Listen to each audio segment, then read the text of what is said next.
In what many are calling the storm of the century, Hurricane Milton made landfall off Florida's coast, unleashing tornadoes and a wide swathe of the state with life-threatening flooding. Now, it has made landfall near Siesta Key as Category 3 hurricane, which is the third largest level. This comes mere 2 weeks after Hurricane Helene battered the state, leading to close to 2 million people to evacuate from the region.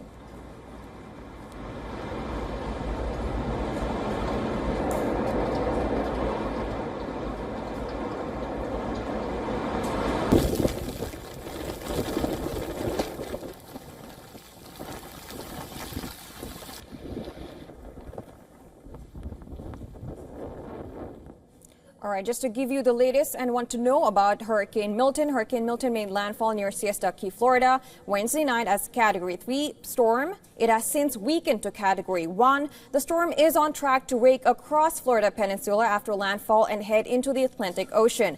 Now, maps show Milton is expected to flood parts of Florida's Gulf Coast with storm surge as high as 9 to 13 feet. Of course, more than 2.8 million customers were without power in Florida early on Thursday.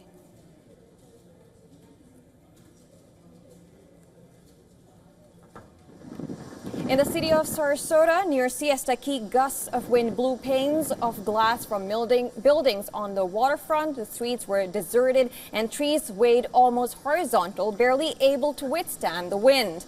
Businesses were shuttered and sandbagged. The airports in Tampa and Sarasota were closed until further notice. Strong winds and rain from Hurricane Milton buffeted an apartment complex in St. Petersburg as the storm tore across Florida. Milton triggered tornadoes before its arrival as well, with unconfirmed reports of multiple fatalities after one twister struck a senior living community on Florida's east coast.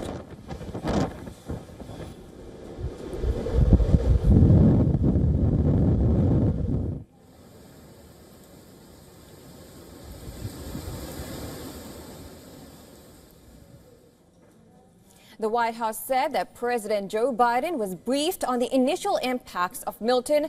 Tidal surges were expected to inundate western Florida's heavily populated and low-lying Gulf Coast. Lightning briefly cut power to traffic lights as Hurricane Milton marched across central Florida.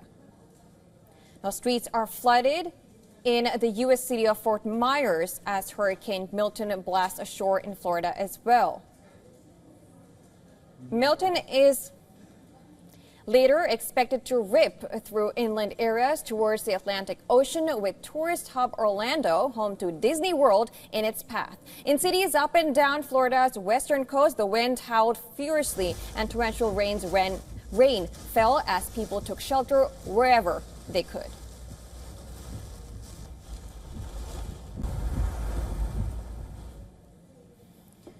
Now, to discuss more on the hurricane, we were earlier joined by Daniel Schrag, a professor of environmental science and engineering, and he's also the director of the Harvard University Center for the Environment. He joins us from Cambridge, giving us the latest. Look at this. Well, unfortunately, for a storm this big, and there was a lot of uncertainty about just how powerful the winds were going to be when it actually made landfall. It was a Category 5 storm this morning, but it was expected to weaken because as it came close to the coast, there were winds, high altitude winds that were disrupting the hurricane. And that's a good thing. That meant that it was going to weaken. But let's be clear, it's great that it wasn't a Category 5 storm with winds over 160 miles an hour. But when it made landfall, it still had winds at 120 miles an hour. And that can do incredible damage, tearing houses apart. Not as bad as a Category 5 storm, but still very damaging. As soon as it makes landfall, it weakens enormously, but still very high winds, and that can cause a lot of problems. People don't like to leave their homes in these situations. They like to say, I'm just going to stay in my home and do the best I can. The problem is if this was a slightly stronger storm, no home would be safe. And we've seen this in a variety of places around Florida. When the storms get really big, the damage can be so great that no place is safe.